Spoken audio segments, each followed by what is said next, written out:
know me, but I'm the lead evaluator from Thrive. I'm a research associate professor at University of Maryland. I'm meeting with you today to talk about the risk screen. So we're on the 4th trial of the risk screen, and we made many, many changes to it.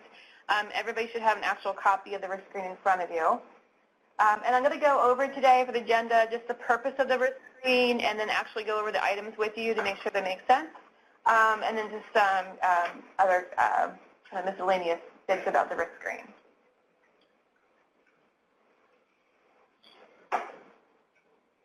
All right, so first let's talk about the purpose and the planned use of the risk screen. And so again, we're piloting the risk screen, so this is still in the works.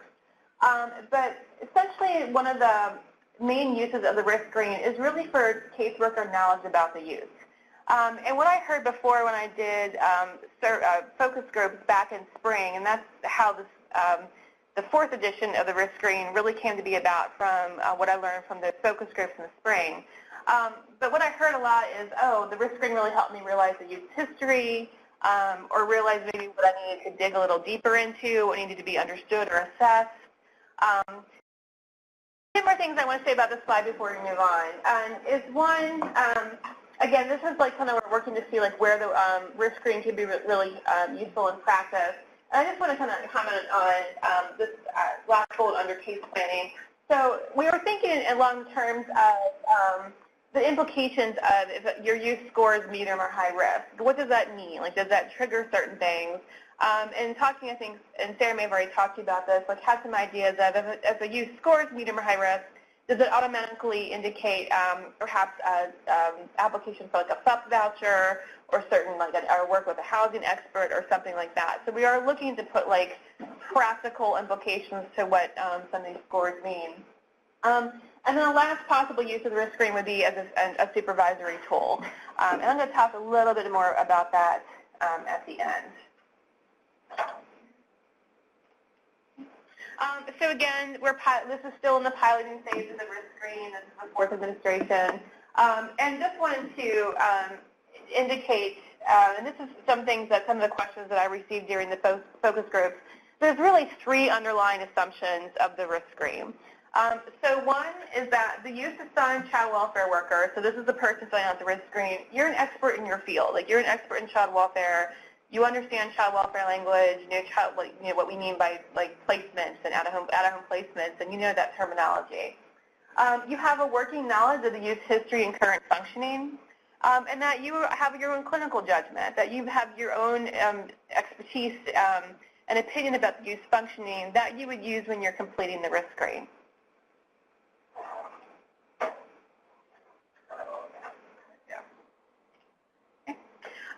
So again, the risk screen, the classification is the same. So the risk screen is a classification system of housing instability or homelessness post-exit from child welfare.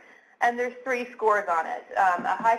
You can have 3 scores: high risk screen, medium risk screen, or low risk screen. Okay. So again, November 2017 will be the 4th trial of the risk screen. So what's different? There are numerous things that are different. Besides each question being tweaked a little bit, the risk screen went from 15 items to 20 items. There are 3 subscales in the risk screen. So it's still the original 15 items that you've been using. They've just been changed a little bit. And there's changes of scoring, which just kind of naturally makes sense because I added 5 more questions. And then there's an explanation for each question.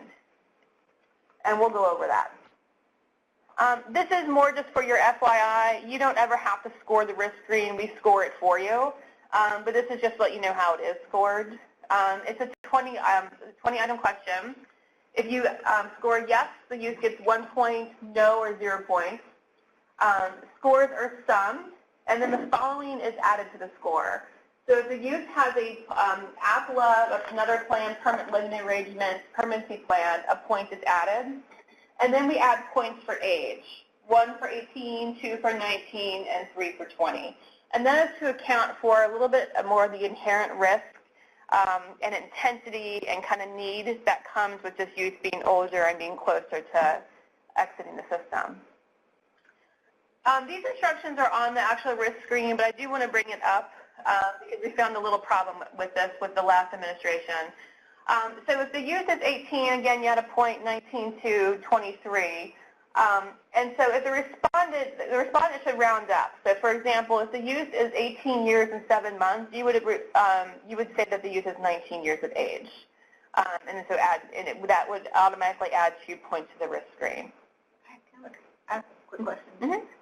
When crime caseworker and entering in the information, does it ask for an age number or birth date? So it asks for a date of birth, and that on our end is just to make sure that it's a kind of a double check system. So make sure that you're entering the youth's name, you're entering the date of birth, so that makes sure that we're all talking about the same youth. And then you actually add in how the youth is. So it asks if they're 17, under 17, 18, 19, or 20. And what we were finding is that, just for example, in the March risk screen, actually a third of all risk screens had an improper age classification on them, and in every case you scored the youth lower. So that means in some cases that when we went back through and added what the age should have been, it actually, and many of them changed the actual total risk screen classification. And again, what you yield from the risk screen, you have a total score, and then you have the 3 subscale scores. And scores can range from 0 to 24. And again, it's still the same 3 ratings. So low has been classified as 0 to 5, medium 6 to 10, and high has been greater than 10. And these are the actual subscales. So the first 7 items really ask about the youth child welfare experience. The next 8 items ask about the youth current functioning. And the last 5 items ask about the child welfare worker opinion. And those items were directly from findings from the 2 focus groups held in spring. And actually at both of those focus groups, we kind of shopped around different questions to ask. So let's actually go over the 20 items. So this is question 1, part of the youth child welfare experience subscale. So did the youth have more than 4 out-of-home placements? So more than 4 placement changes during any entry into care, including the youth's current entry into care. So for each of these questions, I have added an example explanation, kind of sentence or 2. These placements can include child welfare, they can include juvenile justice, or really any other type of out-of-home placement. So regular treatment foster home, RTC, group homes, or kinship placements. So we're looking at any type of out-of-home placement change. I'm going to pause and see if there's questions. Would you include EJS? So I said juvenile justice as hopefully a catch-all for all of that. Are you reading it that way? So I mean, so it's really all-encompassing any type of out-of-home placement. Question 2, did the youth ever enter care due to physical or sexual abuse that was committed against the youth? So in this situation, physical or sexual abuse may have been indicated at the time the youth entered care, or while the youth has been in care, it's possible physical or sexual abuse has been revealed since entry into care. So it might be indicated when the youth came into care, or you might know about it months later, like after the youth came into care. I'm going to pause for questions on that one. Okay. Question 3, did the youth enter care ever between ages 0 to 5? So the explanation for that is really just, did the youth ever enter into any out-of-home child welfare placement between the ages 0 to 5? Pause for questions on that. Okay. Question 4, so this one has been changed quite a bit since your last administration. So at the time of any entry into care, was an involvement with any of the following listed as an entry characteristic: child trafficking, commercial sex, or transactional sex? And what I've done is, under the example and explanation, I've detailed for you, this means any entry into care, into any type of care. So did they come to care at any time or any type of placement? So child welfare, mental health, juvenile justice. And then I've listed for you definitions. So these definitions are what the state of Maryland uses for child trafficking, commercial sex, and transactional sex. I'm going to pause for questions on that.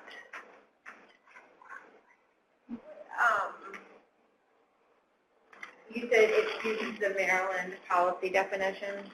Or, so, like, what about, I'm thinking about, you know, sometimes there's, and maybe an older female that has kind of been labeled as promiscuous or trading things that isn't commercial, but with that? Probably, I mean, would it be under transactional sex, the exchange of money or gifts for sexual services? Well, like, I don't, like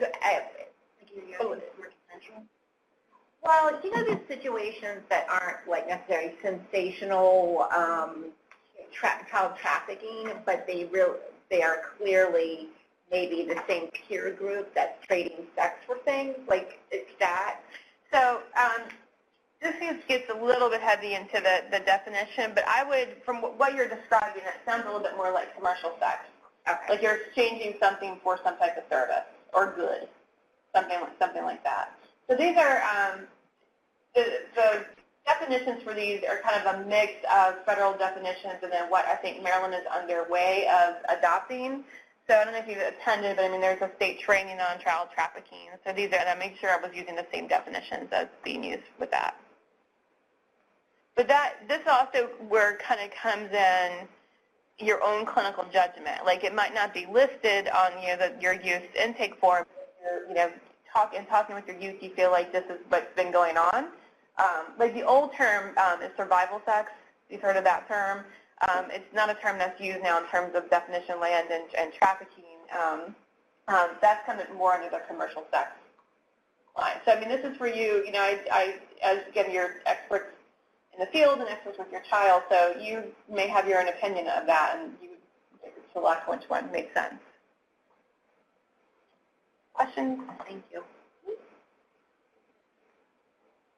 right, question 5. At the time of the most recent entry into care, does the youth have any of the following as an entry characteristic? Involvement with substance use, so this is substance use by the youth. Parental substance use, so the parent used substances, or the youth is currently using substances. So again, this question is looking for current substance use history, current substance use, and a history of substance use, and or if the parent is using. You may have both. Also possible that parental substance usage may be indicated at the time of removal, or it may be revealed later, as you get to know the youth. Questions? And actually, I remember, and I'm going to answer, I don't know if you had this question now, Sarah, but Sarah and I were talking, or I think Carrie and I were talking about this yesterday. So substance use, is that like actual type of substance? Again, that's kind of really on you. Looking a little bit for illicit substances, but also if you're illicit use of substances, I should say. So I mean, that could be anything from overuse of prescription pills to heroin, marijuana usage, to sniffing glue, that type of thing. But however you define substance use is fine. For the wording, most recent entry into care, are you describing a placement change? Not necessarily like a removal? And any entry, the most recent entry into care, and at the time they came into care. Like when the case was open? When the case was open, okay. Most recent one. But currently using would indicate a little bit what you're suggesting too. Like if you're suggesting like the youth was found using substance in the placement and had to get moved because of it, I mean that would be current use. Okay. I'm sorry, Sarah. I would. I think, and Elizabeth, correct me if I'm wrong, but the entry into care indicates the situations where, like, you may have a youth who was in care in another state and reunification, and then maybe came to Maryland and came back in care, or as a child was removed from the home, things were successful or reunited with the family, and then something else happened, or was in DJS custody and not, and now is in DSS custody. So there could be more than one entry of care. But it's case, yes, that's excellent. Yeah, disrupted adoption. But it's just to capture that a youth could have, or the case could have been opened more than once, or an older youth who emancipated but came back into an enhanced aftercare or something. That would be another example. Other questions? Question 6, has a youth ever run away from his or her current placement or prior placement? So the example and explanation for this is, this question is really assessing a significant time period for one runaway, like overnight or days, versus you're missing for a few hours or like went AWOL for a little bit. So they went away from their foster mom at the mall just because they didn't feel like meeting her at a certain time. That's not considered a runaway. We're looking for a runaway where the caregiver truly doesn't know what the youth's time is for a significant length of time. So, and that is one of those, that kind of explanation came from the focus groups, because I think a few of you thought, like, if you were just looking for times where the youth was missing for half an hour a day, that would look a lot different in responses. So we're looking for a true runaway. We don't know where this youth is. That makes sense. Implications between those are very different, not knowing where the youth is and the youth being kind of oppositional and just doing his or her own thing for half an hour, Make sense? Question 7. At the time of the most recent entry into care, was housing, including homelessness, unsafe housing, or housing instability, noted as an issue of concern? So this may or may not be indicated in CHESI. So I know that there's like 15 characteristics that get checked off typically when a kid comes into care, and housing is one of those characteristics. So it might be in CHESI, but it also might be knowledge that you glean from kind of just talks with the youth or the youth's family or from reviewing the case. And then these are the definitions of homelessness, unsafe housing, and housing instability that we use for Youth Reach. So there's federal definitions of housing and homeless instability, and these definitions are the ones that are typically used for minors 24 and under. Questions? I think this one in the sex trafficking, I added in definitions because those were the most I got questions on. What do you mean by housing instability? What do you mean by homelessness? So we wanted to give you something to ground your decision in. Question? Question 8, is the youth currently living in a group home, RTC, or other congregate placement? So it's really just designed for the current living placement. So you could have had a youth that lived in a group home in April, but now he or she has moved to a foster home. So if you're taking this now in November, that's going to be a no. So it's a current placement, current where the youth is living. So group home, RTC, or the other congregate placement is a little bit of a catch-all for some of these placements. Maybe I'm not great at knowing the names, like EJS placements, out-of-state placements, Diagnostic, long-term, acute hospitalization or something like that. So that's the catch-all for that. Questions? Question 9, has the youth ever had a clinical diagnosis that included trauma, anxiety, or depression? So the intent of this question is if the youth has been diagnosed by a qualified professional with trauma, anxiety, or depression. It would only be answered yes if there was a documentation of trauma, anxiety, or depression. So that's to kind of get at that like internal struggle you may have it in your head of, I think that all of our youth are depressed or they have trauma exposure. We're looking here for, like, there's actually been a diagnosis of these 3 mental health disorders. Question? At any time? Anytime, ever.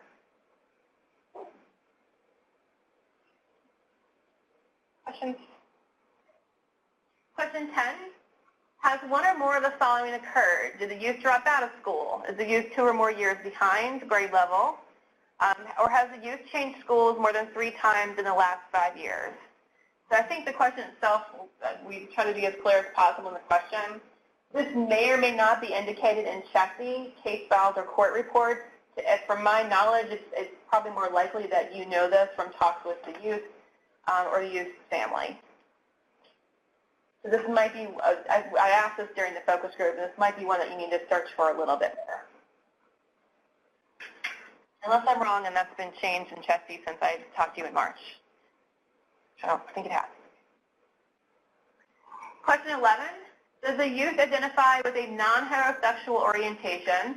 So the youth identifies as lesbian, gay, bisexual, or questioning. Or does the youth identify with a non-biological gender orientation? So for example, the youth was born male but identifies female. So you answer yes to this question only if the youth has disclosed to you a non-heterosexual orientation. A worker you may suspect the youth has a non-heterosexual orientation, but if the youth has not disclosed this to you, then you would answer no. So this isn't really for you to guess. This is for like the youth have self-disclosed this. This question makes sense, or do you have any concerns? Okay. Question 12, does youth have any involvement, any current involvement or history of involvement with criminal justice or juvenile justice systems?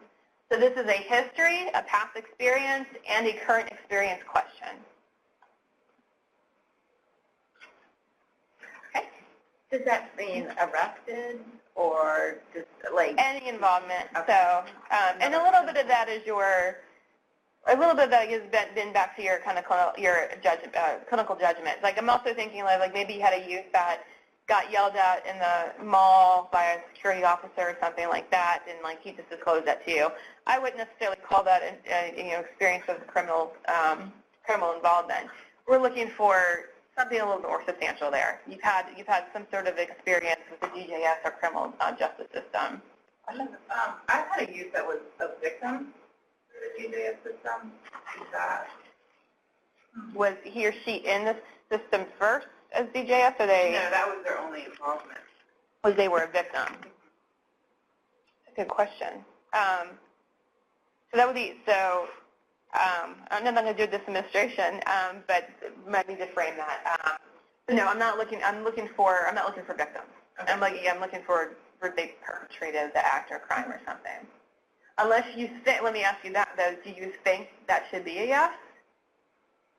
Because what the research tells us is somebody who has been the perpetrator of like vandalism or any type of crime is more likely to engage in that behavior later on. But I don't know the research off the top of my head about victims, but I feel like it's a no. But what do you feel? I feel like it's a no too. I just wanted to clarify. Yeah, no perpetrators. That's a good question. Thank you. I always forget something. You always think you got it. And forget a little. No, that's good. That's why I do this. Question 13, has the youth ever been pregnant or does the youth have children? So for the question, has the youth ever been pregnant portion, so please answer a yes only if the youth has disclosed to you if she has been pregnant. So a little bit like the sexual orientation question, I'm not asking you to guess, like we kind of want to know that this is something that did happen. For males, does the youth have children? It's the same thing. Please answer a yes only if the youth has disclosed to you that the male has children. Question? Question 14, does the youth currently have or is there a history of religious conflict with the caregiver? So this question is likely answered through a worker's knowledge or conversation with the youth or his or her caregivers. And I feel like that's not in a case file, that's something that you would know in talking with your youth. Any questions or concerns? And question 15, during the most recent family involvement meeting or through any other assessment like a CANS or KC Life Skills, was education, substance use, therapy, or vocation or employment assistance identified as needs for the youth? So this is a little different this time. So you're going to get like a yes-no response to that. So if you say yes, it's going to give you a drop-down of tell me which areas were yes-no. So was it yes for education, yes-no substance, yes-no therapy, or yes-no vacation? It may be a yes to all four. It may be a no to all four. I don't know. Well, if you hit no, it wouldn't pop it up. But what I'm trying to do here is gather data on how many of your youth experience all or one or two of these things. Questions or concerns? Okay. So the last 8 questions I just went through were the youth current functioning subscale. This last subscale, these last 5 questions are child welfare worker opinion. So these questions were built off of what I heard from you about, when I asked the question, what do you think is missing from the risk screen? These were areas that you thought needed to be added in and you thought were substantial in terms of impacting risk for youth post-child welfare. So the first one, in your opinion, does a youth have a non-child welfare worker supportive adult, so i.e. a natural support, that he or she can go to for advice, just to talk, or support? So this question likely answered probably through your knowledge or conversation with the youth or caregivers. And I want to be clear on kind of who we're looking for. So a child welfare worker should not be counted as a supportive adult. It's not you.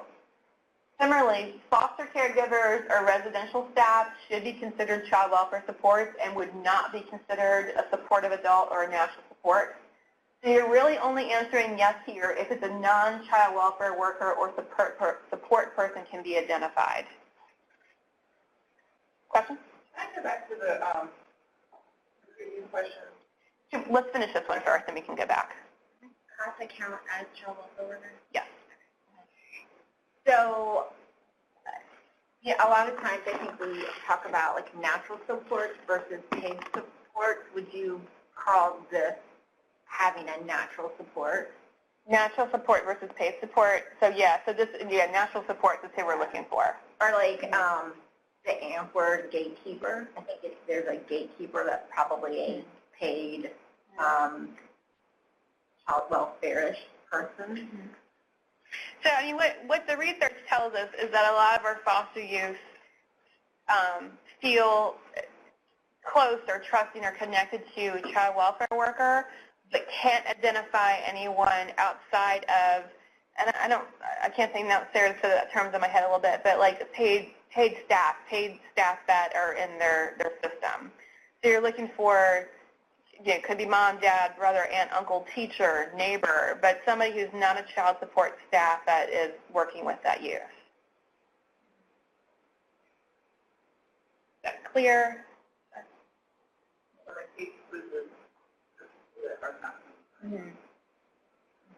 Or people that would be like natural supports, like you would hope would be around when the case when the youth left care. These natural supports would still be there. So I would think that if there was a scenario that you have a 20-year-old and 11 months and they had an amazing CASA worker or another paid person that was dedicated to them after they exited care, that could be that person. It could be a natural support. That's what you're saying. I think. Mm-hmm. I mean, if that they person to maintain that relationship. right. So if they had committed to being that person for them. And this is really where again your clinical judgment comes into play. So I mean, there's some that you may think, oh, this youth is going to leave care in 3 months, but I know that this foster mom is still going to always be involved. Like if you feel that, like, and you think that person would make the bridge over to a natural support, yes.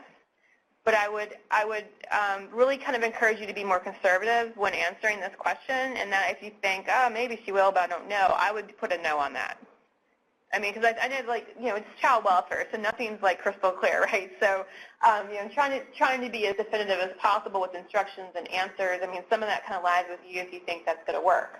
I think maybe somebody, like maybe a CASA worker is going to always be there for that youth. In my practice experience, I have had it where somebody, a child welfare worker has been pretty still passionate about the youth for maybe 2-3 months, but then it kind of drops off over time. A natural support is more lifelong, so somebody who would be there 6 months, 9 months, a year after the youth left care, somebody that they could go to continuously for advice. So I would try to take that as a marker in your head. Can this person continually go, did not just right when they leave care, but 6 months later that they can still go to talk to for advice or support. Does it feel like it's going to be muddy for you to answer? I mean, when we were talking about the focus group, most of you seemed like you had clear, cut answers. And this is part of, some of the other terms used are relational permanence, natural supports, and I think, what was the term used there, gatekeeper? I think it's used a whole lot unless you're... Okay, so that's fine. So you had a question about 15? Yeah, so for education, like younger teens, like they need, but are you looking specifically for like if they have IEP or 504? So it's just if any need came up. So if that need came up during the SEM or another assessment, so that would be a yes.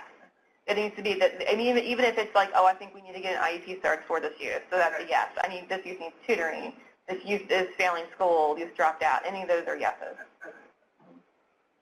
And again, this is a little bit of data gathering for me because at the focus groups, you guys were like, these are almost all yeses.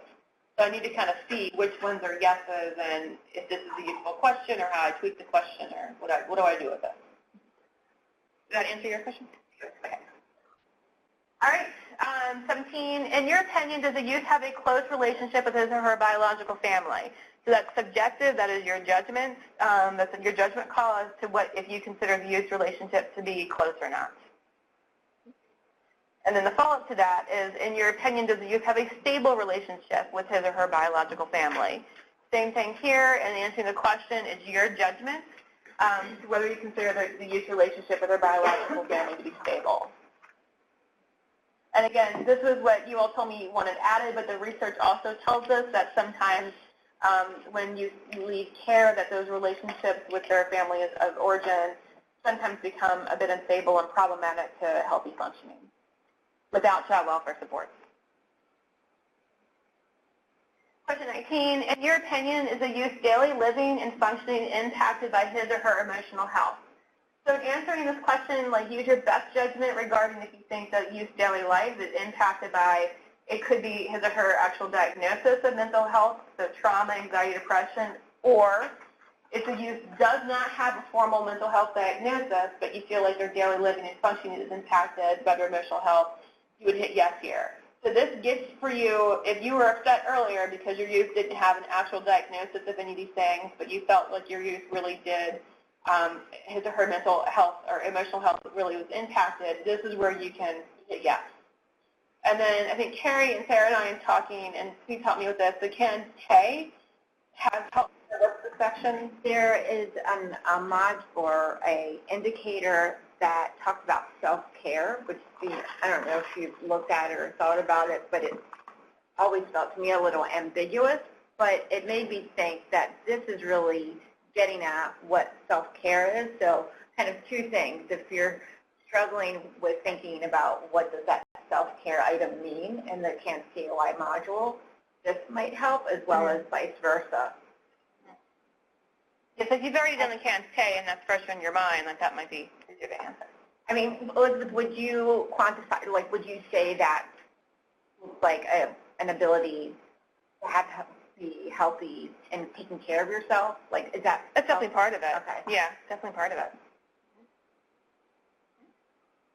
Questions? And then lastly, so last question, so is the youth currently displaying behavior that would potentially interrupt his or her current placement? By far, this is one you all really wanted me to add because it wasn't really captured. So the youth displaying, it could be risk-taking behavior, so that could be self-injurious behavior, it could be aggressive behavior, it could be emotionally unstable behavior, some sort of behavior that would impact the youth's placement, and so that would make the youth vulnerable to placement disruption or being removed, moved to a more restrictive setting. Questions or concerns? Okay. So that's the 20 items. So reminder, 20 items, yes or no. It's 3 subscales, and they're all like listed as I just spelled them out for you. Youth child welfare experience, youth current functioning, and then child welfare worker opinion. So what's going to happen is over the next 1 to 2 weeks, you're going to be sent a link asking you to complete the risk screen for every youth. Invitations will look something like this. So it's really the same kind of spiel as you got in March. I send you an open link, and open means in the sense that you have 5 youth on your caseload. You're going to go back to my email and click it 5 different times to get the fresh link and put your youth in. So you use that link for as many youth you have in your caseload. That might be 1, 2, it might be 7. There's more on the page when I send the invitation, but it's a confidential assessment. So it's the web-based software that we use. Is private and secure for the transfer, so you don't transfer data, so you don't have to worry and be concerned about that. Question about the link, or question about anything with that? I have one. Please. So would a 13-and-a-half-year-old be a 14-year-old? That's a little bit, I think, on you all if you're working with them in that way yet. Because does that does that shift practice? That question maybe needs to be unpacked a bit. So do you like switch if yeah on their 14th birthday and you are engaging with them in a way that you didn't correct the day before? Mm-hmm. And if that's a yes, then I would say yes. Because you could be 14. I mean, you would hit the 14. Makes sense. But that's a little, that's really not, that's not knowledge I have. So that's real. I mean, it's kind of on you. If you started working with the youth and independent living and working with them on that team, then yeah, they should have a risk screen completed.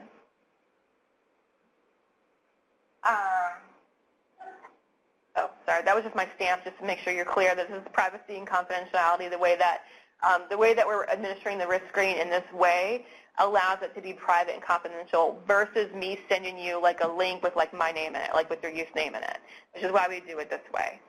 Make it more secure. At the end of your survey, you're going to come to a screen that will tell you the youth total score, risk classification, and your responses to the yes/no questions. You are going to have the option of downloading a PDF version of that, and you can print it or you can just save it to your computer, upload it to Chesty or whatever you would like to do with that. But it's the same way as that's what happened in March. My understanding is most of you took advantage of that in March where you were able to download the screen. Just a couple other concerns noted. I already went over this one, but just to reiterate it. For the March version of the risk screen, a third of the cases did not round up for ages. So the concern about that is for some of the youth, it did change their overall score once we went back and properly calculated the age. So I'm a little concerned about giving you the printout at the end of the risk screen, but I'm going to go ahead and do it. But it might be that in some cases I might contact the worker and do a new, say that this was scored wrong or something. Like I'll have to work out the logistics of that, but make sure that you have the accurate score on your youth. But again, so if the youth is 17.5, you would answer that the youth is 18. So that's going to trigger an extra point onto the risk screen score. Questions about that?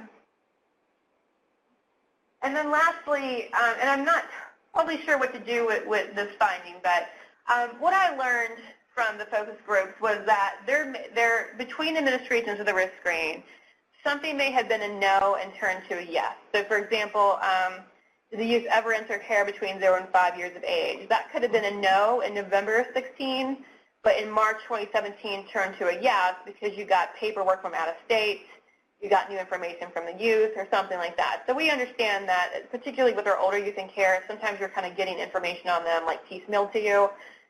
So a lot of these no's might go to a yeses. But what confuses us is when a yes goes to a no. So if the youth was ever pregnant, that was yes at one time or has children, and then it goes to a no. If the youth entered care due to sexual or physical abuse, and that was yes at one administration, it went to no to the next. So I'm not sure where that lies, if that is it really can't. There were some differences in workers for the administration. So I mean, for the same youth, like one worker filled out November 16, filled out March 2017. So that doesn't account for all the changes we found in that with yeses going to nos. So I'm not sure where that kind of lies, or if it's just human error. I'm not totally sure, but we talked earlier about, and actually got this from the focus groups, about using the risk screen as maybe a supervisory tool. So it might be something that we'll look at, maybe running a printout and giving you, these were your November scores, these are your November 2017 scores, here were your March 2017 scores, or something like that, so maybe you could see changes, or something like that would be helpful. But just a concern to note that when you're filling it out, just to, just think that through a bit. What if the part where they're disclosing something to you? What if they disclose that it was yes, and then you ask them again and they say no? That's the kind of worker judgment, and so that could be. I mean, that could be the case in a couple of those, but some of those kind of tangible things, placement, time you enter care, for that to go from a yes to a no, that's a little bit more, doesn't make sense to us. There may be a reason for it that we'll find out. But. Do you have any questions or concerns about the risk screen? I'd love to hear your opinion if you feel like this is clear, if you feel like the example explanations I've added in is helpful to you. Yeah, or I'm anticipating that there's only a little bit more time just with the 5 questions and the explanations added, so hopefully this is still a 10-minute tool for you to complete. Have any initial thoughts or concerns?